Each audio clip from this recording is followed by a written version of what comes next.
I'm sorry, what did you just say? I asked, staring at the group of women across the dinner table. The restaurant was buzzing with laughter and the clinking of glasses, but in that moment all I could hear was the pounding in my ears. One of my fiancée's friends, a woman named Tara, leaned back with a smirk. I said, "Prove your worth, Daniel, you're marrying our girl. That means you should be able to handle her lifestyle and ours." She gestured to the long table full of cocktails, half-eaten sushi, and a bill folder sitting right in the middle. My fiancée, Emily, didn't say a word. She just smiled nervously and took another sip of her wine. I blinked, trying to wrap my head around what I just heard. Are you serious right now? Oh, come on, Tara laughed, tossing her hair. It's just $800, we're celebrating your engagement, be a gentleman, show us you can take care of her. There it was again, that word, prove. It was supposed to be a casual dinner. Emily had invited me to meet her close friends, 6 women she called her ride or die girls. I'd brought flowers, dressed well, even booked the reservation myself. I wanted to make a good impression. But this was humiliation in disguise. The waiter slid the bill closer, and everyone's eyes turned toward me. Emily still said nothing. That silence said everything. I looked around the table at Tara's smug grin, at Kayla scrolling her phone, and at Renee whispering something behind her menu. They were all waiting for me to pull out my card like some kind of circus trick. I wasn't broke, but I wasn't stupid either. I worked hard for my money, 10-hour shifts at my tech job, overtime when needed, saving up for a house because Emily had said she wanted something nice. But right then I realized this wasn't about dinner, this was a test. A twisted one. I took a slow breath and said quietly, "If you invited me here to show off my wallet, you picked the wrong guy." Tara rolled her eyes, "So you can't pay?" I smiled, "I won't pay."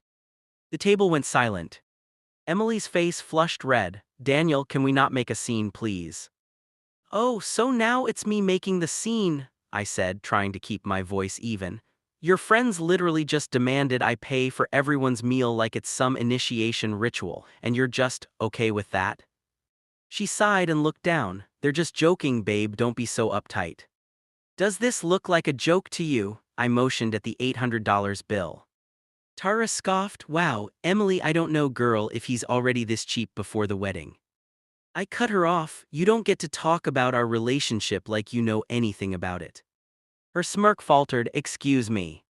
"You heard me," I said, standing. "You can all split your own meal, I'll cover what I ordered and Emily's if she wants, that's it." Emily grabbed my wrist, her voice low and tense. "Daniel, sit down, please, you're embarrassing me." I looked down at her, and in that moment I realized she wasn't embarrassed by them, she was embarrassed by me. That hurt more than anything. I put a few bills on the tray and turned to leave. "No, Emily, you're embarrassing us." As I walked out of that restaurant, I didn't know that this one dinner, one night, would unravel our entire engagement. Because that wasn't the last time her friends tried to test me, it was just the first. After that dinner, things between Emily and me changed. For the first few days, she acted like nothing happened. She texted me sweet good mornings, sent me memes, and even apologized half-heartedly, saying her friends had too much to drink. I wanted to believe her, I really did. We'd been together for 3 years. She'd stood by me when I lost my dad, when I worked late nights to climb out of debt. I thought we were solid. But then came the little things. She started talking more about standards and lifestyle. About how her friends' fiancés were taking them on luxury trips, buying designer bags, investing in experiences. One night we were lying on the couch watching Netflix and she casually said, "You know, Tara's fiancé just surprised her with a trip to Greece. So romantic, right?" I nodded, not taking the bait. "That's nice." She stared at me, "Don't you ever want to do something like that?"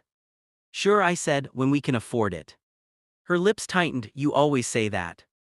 I turned to face her. "Because it's true, I'm not competing with your friends, Emily. I'm building a life for us, not trying to win some Instagram contest." She didn't say anything, but I could feel her pulling away. The next weekend, she went out with the girls. I didn't think much of it until she came back home hours later, drunk, laughing, phone in hand. "Guess who bought everyone drinks tonight?" she giggled, tossing her heels onto the floor. "Tara's fiancé," he said. "Real men don't let women pay." I froze. What's that supposed to mean? She shrugged. Nothing, just saying he's generous. That word again, generous. I went to bed angry that night, staring at the ceiling while she scrolled through her phone beside me, smiling at her group chat. It got worse after that. One Saturday, she dragged me to a brunch her friends were hosting. I told her I wasn't comfortable after last time, but she insisted. Please, babe, they'll behave, I promise. They didn't.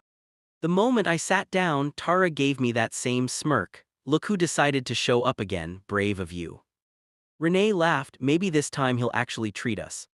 I clenched my jaw. Emily said softly, guys, stop, but she didn't sound serious. When the bill came, Tara pushed it toward me again. Tradition, she said. This time I didn't even argue. I just stood up, looked Emily dead in the eye and said, enjoy your brunch. I walked out. She called me 30 times that afternoon. I didn't pick up. Later that night she showed up at my apartment, eyes red. You humiliated me in front of my friends, she shouted. I humiliated you, I snapped. Emily, they disrespected me again and you just sat there. They were joking, she cried. You're so sensitive. No, I said coldly, I'm not sensitive, I'm done being tested. She went silent for a moment, then she said something that hit me like a slap. If you can't handle my friends, maybe you're not ready for someone like me. I stared at her speechless. Someone like you. Yeah, she said, someone who deserves a man confident enough to lead, to take care of things. There it was, the truth. She didn't want a partner, she wanted a sponsor. That night I told her I needed space. She stormed out, slamming the door so hard it rattled the frame. For a week she didn't call, then suddenly she posted a picture on Instagram. A fancy restaurant, candlelight, champagne glasses. The caption read, some people talk about standards, others show them nail polish. The comments were full of her friends hyping her up. And one caught my eye, Tara's comment, now that's how a real man treats his woman.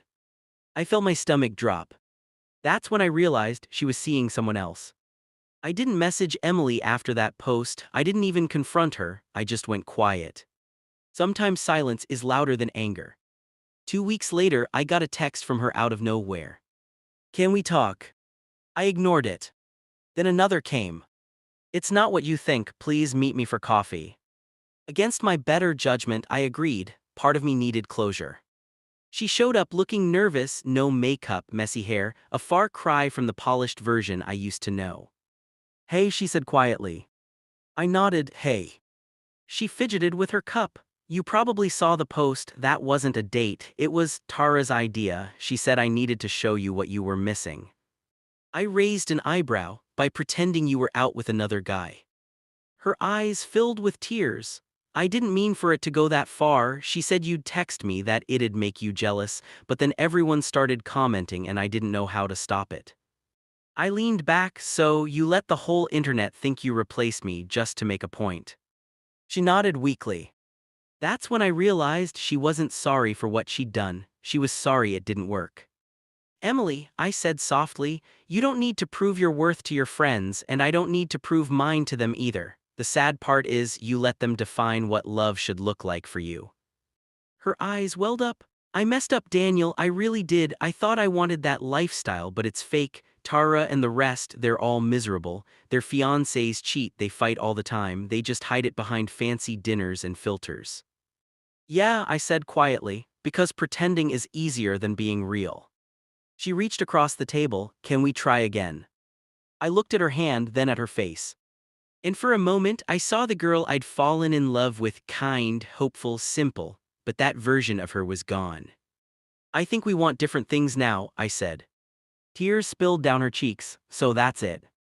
I nodded, that's it. She whispered, I'm sorry. I know, I said, standing, but some lessons only come after losing something real. I walked out of that cafe feeling strangely calm. It hurt, of course it did, but it also felt like I'd finally stopped trying to earn approval from people who never deserved to judge me. Weeks passed. One night I was scrolling through Instagram when I saw something that made me pause. Tara had posted a picture, crying in her car, mascara smeared, captioned, "Never trust someone who pretends to be rich while being broke, broken heart." The comments were full of gossip. Someone wrote that her engagement had ended because her fiancé maxed out credit cards trying to keep up with her queen expectations. Karma had finally clocked in. A few days later, Emily texted me again, "You were right about all of it." I didn't reply. Because sometimes silence is the reply. A year later, I met someone new, not flashy, not obsessed with showing off, just real. She split the bill on our first date without hesitation. When I offered to pay, she smiled and said, "We're partners, right?" That one line meant more to me than all the tests, dinners, and so-called standards I'd faced before. It's crazy how peace can feel so unfamiliar after chaos, until you realize it's what love was supposed to feel like all along. And to anyone listening right now, remember this. You don't have to prove your worth by what you can buy, how much you spend, or who you impress. Real love isn't a transaction, it's teamwork. Because the right person doesn't test your value. They see it.